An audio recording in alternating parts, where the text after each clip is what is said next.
All right. Good morning, everyone. It's so nice to be with you. A warm welcome to our parent webinar and a warm welcome to those of you who are tuning in from the recording. We are recording this morning so people can watch this at a different time. It's nice to have you all on board with us, and we are thrilled to have you join us for our homeschool partnership approach to behaviors parent webinar, where our focus is on reviewing our approach to helping students learn and helping support them through what we call our response to behavior. And as well, where we share some of our best strategies for coaching and coping at home. Some of you have joined us in the past. Thank you so much for similar webinars where we've talked about the response to behavior, but rest assured, we do have some new content to share with you, and it's always worth a good review as well. I'd like to begin with a land acknowledgement. We wish to acknowledge this land on which Branksome operates. For thousands of years, it has been the traditional home of the Huron-Wendat, the Seneca, and most recently, the Mississaugas of the Credit River. Today, this meeting place is still the home to many Indigenous peoples from across Turtle Island, and we are grateful to have the opportunity to work and go to school on this land. So today we are going to start with a little bit of introductions, and I'll go right into them. So I'm really pleased to be able to work and be privileged to work with this dynamic and amazing team of colleagues who are with me today. Hello, everybody. My name is Carolyn Mack, and I am in the role of Director of Wellbeing and School Counseling at Branksome. And I'm really thrilled to be able to introduce Emily McLean, our head of junior school, Andrea Mills, our assistant head and PYP coordinator, and to welcome back Erica Lowe in her role as assistant head and PYP coordinator. And I'm especially pleased to be able to introduce Christina Lantang, who is our junior school social worker who joined in September of this year. We are really thrilled to be able to bring you some information this morning, but as well wanted to let you know that our teachers have also provided valuable feedback on their current experiences that we're going to share throughout today's session. So here's our agenda. As per usual, we're going to start with a little bit of a warm-up called an SEL engager, or social emotional learning engager. And then we're going to set the context for helping to understand why and how we developed our response to behavior approach, which we will speak more fulsomely to. And really in the latter half of our time together, we've got a tight 45 minutes this morning. In the latter half, we're going to talk about a concept called co-regulation and ways that parents can have supportive and helpful conversations at home. And then hopefully we'll have a little bit of time for questions at the end. We're going to engage in this SEL engager in a moment where we're going to ask you to use the chat. And then afterwards, just to help people focus in, we will close the chat and make sure that chats go directly to the host, which is Emily. So we'll dive into our SEL engager. So we're curious, what has been a joy for you and your child about the return to school? Feel free to add into the chat as needed. And we'll be able to see and share in what you've written. I know for me, a joy about returning to campus this year has been just seeing how everybody is so pleased and excited to be out on the playground together. You know, that they're back in some of their familiar spaces from before the pandemic, you know, and we'll talk a little bit more about what we've been noticing as well, but that's definitely been joyful, just seeing the excitement and the return to campus and just how much joy that has brought for the young people and ourselves as the adults who support them. So I was just going to say access to the playground, no more cohorts, the return of sports, thank you. If anybody else has other things to add into the chat, they can do that. And feel free to do that in the next little bit. But maybe for now, just in the interest of time, I'm going to turn it over to Emily, who's going to help us set a little bit of that context. Thank you so much, Carolyn. So to set the stage for today's session, I'd just like to share a little bit about where we are today in our journey with response to behavior. Our school year has started on such a high. We've all been uplifted by the ability to welcome our students and our families back to school in person and back to campus in a more familiar way. Our sense of community and belonging is truly felt throughout the campus. We've seen happy faces as our many events have returned, creating memorable moments for all. Students have been able to enjoy playing on the playground between and across grades as well. And we are able to come together for whole school assemblies and other events. Our athletics have had such enthusiasm by our students in grades 4 to 6. And using the dining hall is a big hit for our students as well, with our junior division students using the servery and our primary students using the restaurant. And it's just been lovely to have them back in those ways. We have had many exciting new and returning opportunities for both families and students. Knowing this, our junior school team undertook intentional and thoughtful work at the end of last year and over the summer in preparation for this year. We worked closely with our junior school teachers and social work team to update our code of conduct that is grounded in clear expectations around respect for self, others, our community, and our learning environment. We also align this with a response to behavior, which has extensive research behind it, and our bullying report form. With new transitions and enhancements, there are many things that we are also intentionally doing to support our students in successfully demonstrating expected behaviors. Our teachers have been working on reestablishing routines and responsibilities for our students across the junior school. This is done by ensuring time and care is given to these topics in community circle and class discussions. It's an ongoing process as we rebuild this muscle for our students. Whether it is playground routines, transitions between classes in the hallway, or the AWC dining hall expectations, these are reviewed and practiced regularly. All of our students reviewed the code of conduct in an age and stage appropriate way at the start of the year. And our grade 4 to 6 students also reviewed the updated code of conduct and acceptable use policy with their parents with a return signed commitment. Social emotional learning is an essential component of what we are doing with our students each and every day here. Our SEL classes focus on well-played recess, friendship fires, managing social conflict, and so much more. These classes are targeted lessons that are skill specific for age and stage. Our teachers are also doing regular check-ins with our students and having conversations on how we build a sense of community and inclusiveness in our school. Finally, it's important to have these conversations with parents as well through sessions like we have today, ongoing one-on-one conversations, and by connecting families with our social work team and other support personnel as required. And these are really essential steps in providing a wraparound approach to supporting students. I will now turn it over to Andrea and Erica to share a little bit more about our response to behavior approach. Thanks, Emily. And I just want to take a quick second to say I was looking at the chat and how amazing it feels to see all of the positive feedback, and Lisa saying that your daughter is saying that she's loving school for the first time. I assume since COVID started and everything has changed. So it warms my heart to know that everyone is feeling happy to be back at school right now. So I'm going to step into the response to behavior approach in the junior school.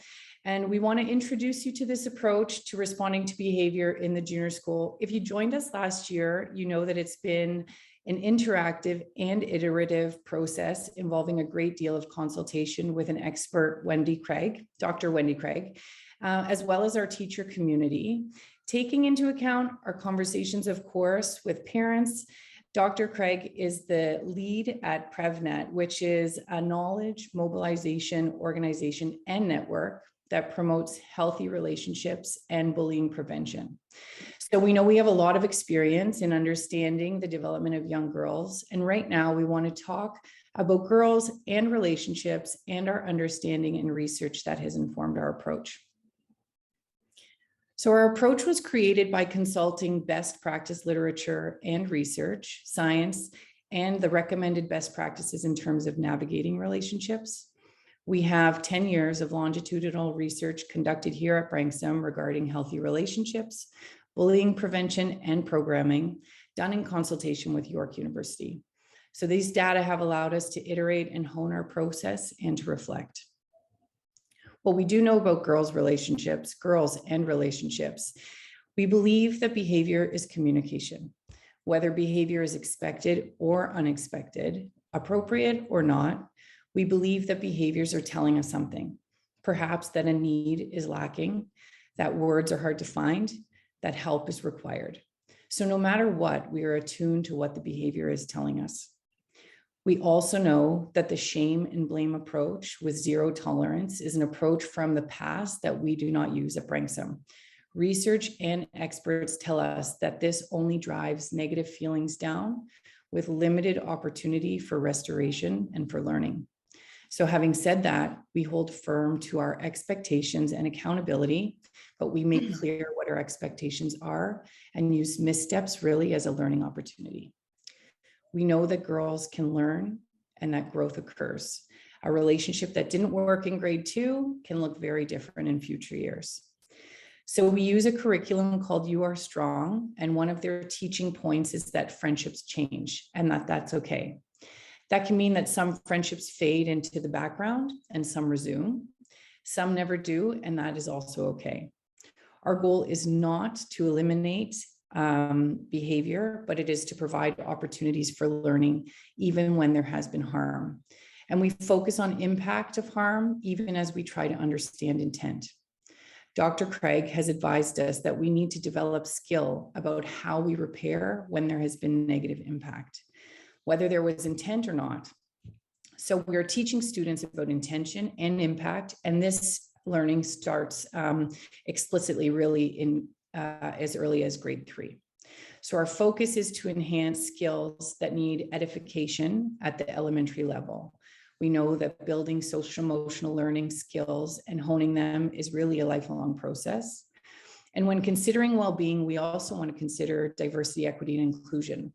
We want to ensure that we have robust practices to ensure our own individual biases don't influence decision-making with regards to behavior and learning. So lastly, and perhaps most importantly, we know that girls will err, there will be missteps, and failing is human. And we use a growth mindset to teach students about learning in a similar way. We know that learning can happen through mistakes. Social mistakes can feel more awkward, really, and difficult, but are still great opportunities for learning.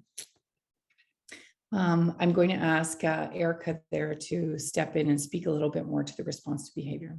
Thanks, Andrea. So with all of this in mind as the context, we want to share our approach. At Branksome Hall, our aim by taking a consistent and fair approach is to help students learn and play in a community that supports and builds healthy relationships. Some behaviors can be identified as rude, mean, or bullying. The definition that we use for rude is inadvertently saying or doing something that hurts somebody else. Mean behaviors are behaviors that are intended to hurt or harm others. It may be intentional or unintentional, direct or indirect, and it can take many forms, including physical, verbal, and social. It can be experienced in a number of ways, including physical, mental, emotional, and psychological harm. Bullying means aggressive and typically repeated behavior, where the individual or group should know that the behavior would be likely to cause harm, fear, or distress to another individual. It can be physical, psychological, social, academic, harm to reputation or property, or to create a negative environment at a school for another individual. Bullying occurs in a context where there is a real or perceived power imbalance. So for each of these behaviors, we have a response. We work through a process with the students. The first step is to hold space and to acknowledge, care, soothe, and pause. Holding space means that I, as an adult, need to also be regulated. And we'll talk more about this in the later part of our webinar about how to do this. I know as a parent, it can be tricky. Number 2, we need to gather information from students from the situation from all the perspectives. We need to identify the SEL skill or skills that need strengthening. We do not vilify a student. We know that they need to develop these skills. And we engage in a restorative practice. So as part of our restorative work, we work towards a road to repair. What happened? What were you thinking? What have you thought about since? Who has been affected by what you have done? In what way? And what do you think you need to do to make things right? When we facilitate a restorative conversation between two students who see a situation from different perspectives, we emphasize that consensus and agreement are not necessarily our goals. Rather, we aim to listen actively and to consider another perspective, both of which are SEL skills. And finally, we make a plan to move forward. This may include strategies to support students, consequences, and communication with parents. There are a range of consequences, from a verbal apology that is supported by a teacher to a day of reflection to focus on tasks and skills that need strengthening. These are used as learning opportunities to repair these missteps. As we work through this process, we consider age and stage. Type of behavior, was it physical, verbal, and the impact of the behavior. With our developmental lens, we take an approach that addresses the needs based on individual child and developmental norms. So for example, a younger child who is developing language will have different management than an older student who has more skills. And as educators, we also need to consider the concept of bias, belonging, and mutual respect. So I'm going to give you an example. Erica. Erica doesn't allow Andrea to join in a group game, excluding her. Another grade 2 student reports it to the classroom teacher after recess. So in this situation, the teacher would make space with students individually for a caring moment to acknowledge what has happened, having some breathing time.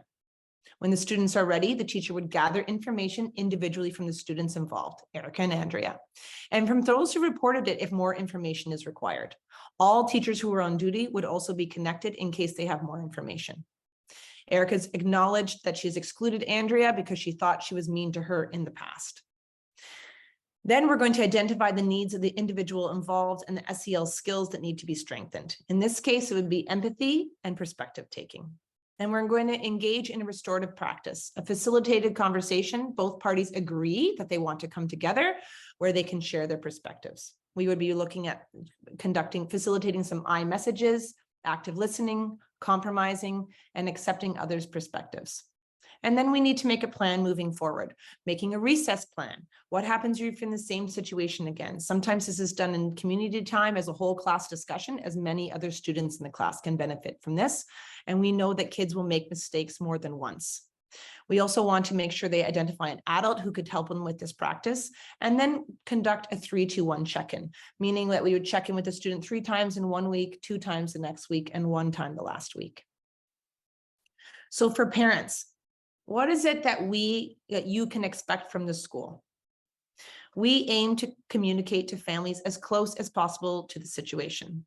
Sometimes we hear from us that we need some more time to gather information, and we'll be in contact again the next day when we know more and have time to debrief with all the students. Mhm. Thanks, Erica.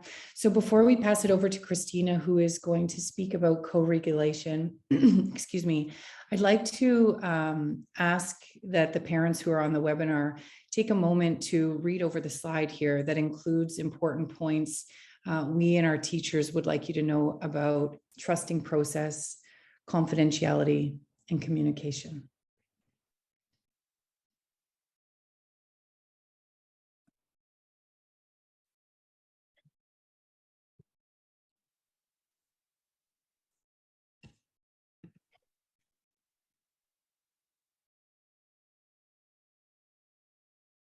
Thank you. Christine, on to you. Great, thanks so much. Hi, everyone. So I'm going to touch on co-regulation and how parents can have supportive and helpful conversations with their children, because we know after a hard day, your kids are often coming home and touching base with you. So this continues into the home environment too, and we acknowledge that. So the first thing that we're going to touch on is really what is co-regulation and how is it related to distress management, which is important for all children to learn about. Co-regulation is the supportive process between caring adults and children and youth that fosters the development of self-regulation. And for most children, self-regulation does actually have to be taught explicitly, and it doesn't often come very naturally to them. And what you can see in this little graphic here is a simple representation of how co-regulation works. So you see our little boat at the top left that's in really strong waves. You can imagine the waves as our emotions or even a situation. And as that little boat is really struggling to stay afloat, it's almost being overtaken by the situation and emotions. But in comes the boat on the right that's riding calm waves and calm emotions, and it's in a regulated state. This boat is managing its feelings and the environment feels stable. When these boats meet, our calm boat soothes the big, strong waves. And you can see that the waves are still a bit rocky, but they become manageable and the boats can then navigate the ocean together. And that in a simple way is co-regulation. This process of co-regulation looks different with different ages and stages, but it is really critical across development. And teaching through co-regulation doesn't just happen through modeling behaviors, but there's also a neurological process that happens through mirror neurons. And we talk a lot about mirror neurons during infancy and early childhood, but they actually stay with us throughout the lifespan. Our brains perceive things that we aren't conscious of, which is why a parent regulating their own emotions is integral to a child being able to regulate. To actively trigger the mirror neurons in co-regulation, it's also important to understand that you can't just be role playing, but that you are authentically regulating with a child. This authenticity is necessary for mirror neurons to effectively pick up on the self-regulation strategies. And the reason we're talking about co-regulation is because during times of distress, it can be difficult for children to regulate, and frustration can build because children also often struggle to articulate themselves, which gets in the way of managing and understanding the problem.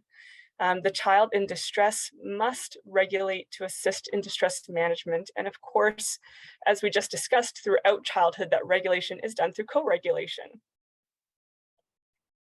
So you might be wondering, how do you support your child when they're experiencing distress?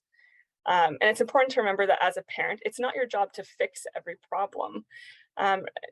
Everyone experiences ups and downs in life and within relationships, and it's important for children to learn how to navigate and manage these moments, which sometimes involves just riding the wave.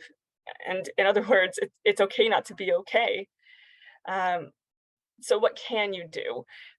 You can provide a warm and responsive environment through tone of voice, validation, and encouraging emotional expression. You can also think about how your environment is structured so that when your child is experiencing distress, they know their routine and they can rely on the consistency within your relationship and home environment. Finally, you can work together on regulating, and depending on your child, you may need to engage in movement, breathing together, practicing labeling emotions.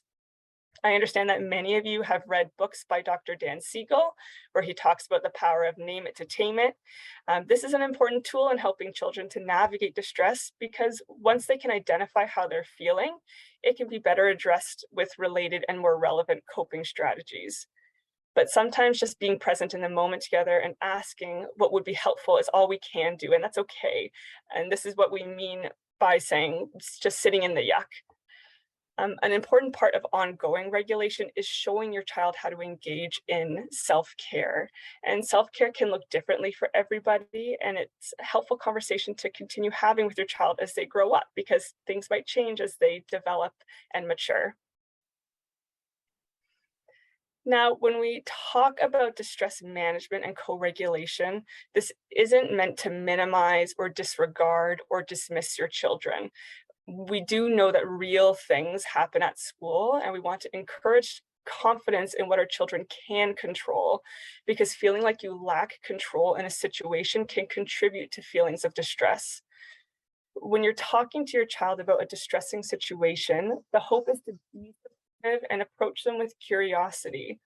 Remember that we never know what other children are experiencing, but we also acknowledge that it is hard not to vilify other children, especially when your child is on the receiving end of a hurtful behavior. Under the age of 10, children are very concrete thinkers. They struggle with abstract thought. They think in all or nothing terms, and they often need lots of support to regulate with lots of repetition of skills. And this is why our role as adults is so important. We can role model and help our children to make abstract connections about our experiences and behaviors. So an example of this, we're using Erica and Andrea again. So in the morning, Erica said hello to Andrea at her locker, and Andrea didn't respond. Erica comes home and tells you that Andrea ignored her today, and she thinks Andrea doesn't want to be her friend anymore. You can help Erica to process this scenario when you ask her in a calm tone something like, "Oh, that sounds so hard. How did that make you feel?" Validate her feelings. "Yeah, I can see why that would make you feel sad, maybe even confused and hurt." You can try to label the other emotions you see and see what your child thinks about it. You can wonder with Erica, why do you think Andrea didn't respond? What do you think was going on for her? Take a deep breath and model regulation. If you sense Erica can take the next step, if it feels like the right timing for her, you can ask her, what would be helpful for you right now. And if problem solving does seem like the right next step, you can plan how to approach Andrea the next day. Ultimately, praising children and encouraging them to focus on what they can control, including their own behaviors and coping skills, supports growth from uncomfortable situations. So you can see here that there are some helpful prompts to support you in having conversations with your child. You'll notice that helpful questions are more open-ended, they leave more room for conversation, and you're allowing your child to identify their thoughts and feelings rather than giving it to them. This is important in all situations because how we interpret an event might be quite different for your child, and we want to give them space to thoughtfully explore their experiences. You can go to the next slide. Thanks. So when an incident has occurred and you check in with your child at the end of the day, remember that as the parent, you don't need to have the answers. That's the beauty of sitting in the yuck with your child, managing that emotion together, and learning to compartmentalize and move forward at the end of the school day. So here you can see a list of other helpful prompts to help navigate these conversations. Remember that when a child is having difficulty at school, there is a team of people supporting them at the school level, and you can remind your child of this when you're having these conversations, as it's helpful for them to have reminders throughout the day. And I'm going to pass it off to Emily again. Thank you so much, Christina, for all of that wonderful information. We now have a bit of time left that's been earmarked for questions, and we're happy to open it up for questions. If you have any general questions you wish to share, please type them into the chat and they will go directly to me. So just to be inclusive of those who may not feel comfortable sharing their questions widely, the questions will just come through the chat directly to me, and I will share as many as we can back out. If you have questions that are specific to your child, please also direct those directly at the classroom teacher, as they are always the first port of call. And you're also more than welcome to get in touch with any of us who are on the call today by email, and we can set up a time to connect as well. So the first one we would just want to discuss is, how can you report a social conflict between students? Erica, can I put that one to you, please? Sure, Emily, thanks. Hi, everyone. So how can you report a social conflict between students? We really want to develop the skills within our students to be able to advocate for themselves. So as mentioned earlier, we have SEL lessons in class, and this is where students learn to identify trusted adults within the school that they can speak with. And we always encourage these students to speak to a member of staff as soon as the incident has occurred, so we can address it in a timely fashion. Although sometimes we know that these issues come home and they share them, share concern about a social conflict. And it's best as a parent to bring the conflict directly to the child's teacher first. This is the person who will support your child in working through this the following day. Social conflict is not always bullying, but if things have escalated over time in a repeated way to bullying, you are able to submit a bullying incident report, which can be found on the parent portal page. Regardless of whether a student or parent reports it to a member of staff, or if it's a bullying incident report is submitted, it's the same. Our response to behavior approach is consistent, if that makes sense. Wonderful. Thank you so much, Erica. And I guess a follow-up with that goes nicely with one that's just come in, is how often do our students receive SEL lessons in their schedule? Christina, could I turn to you for that one? Yeah, absolutely. Students actually receive SEL in their schedule once a cycle. So that's once every 2 weeks. And that's for one period in that 2-week cycle. I know it doesn't feel like very much, and the kids they really drink it up when we do that SEL together. But that's to make space, to make sure that everyone gets a chance, that there's room for rescheduling when there's inevitable field trips or days off. And it also allows me to see students one-on-one when they have concerns that are bigger than what the SEL can support with.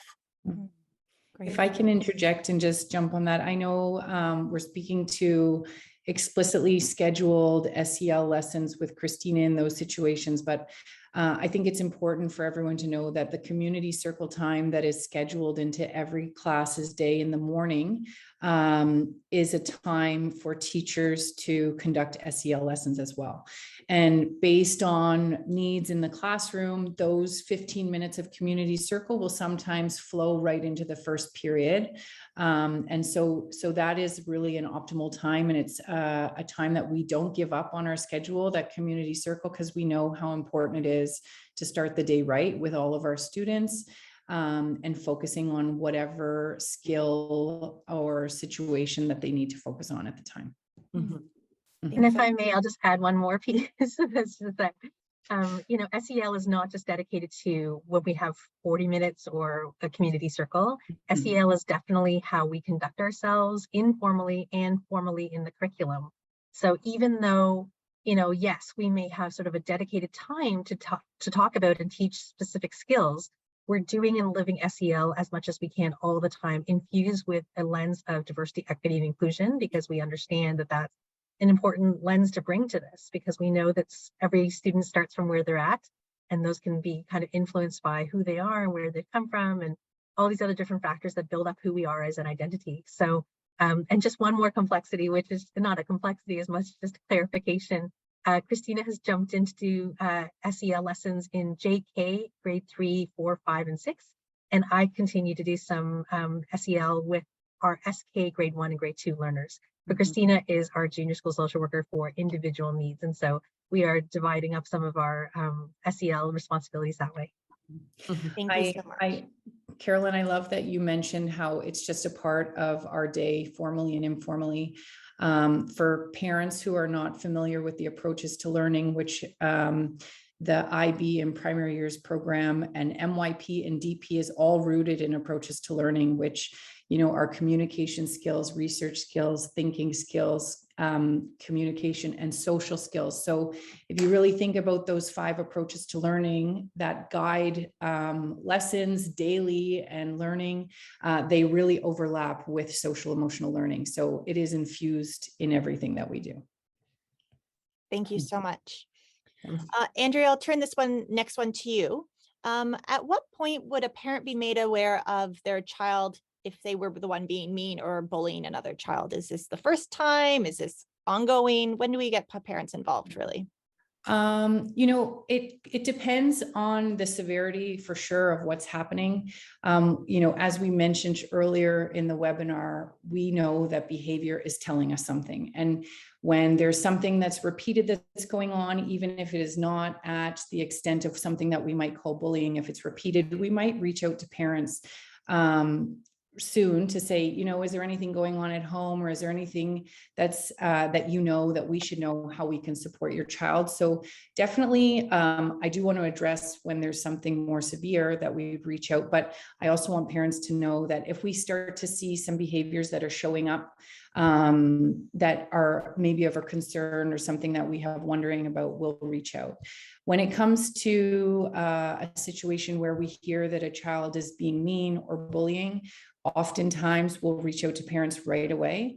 But I want to mention something else that was said earlier, is that we really want to take time to reach out to everyone who's involved, to know what it is that we're addressing before we call the parents. So, say I hear that something has happened with a child and another student, it might take me a day or a day or two to connect with all of the students involved, connect with different teachers who are involved.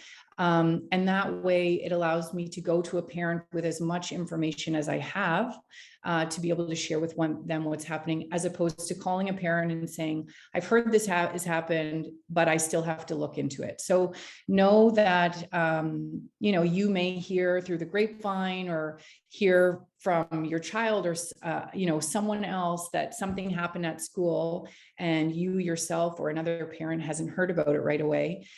Trust that call will come, but that sometimes it's not immediate because of the back work that we feel we need to do.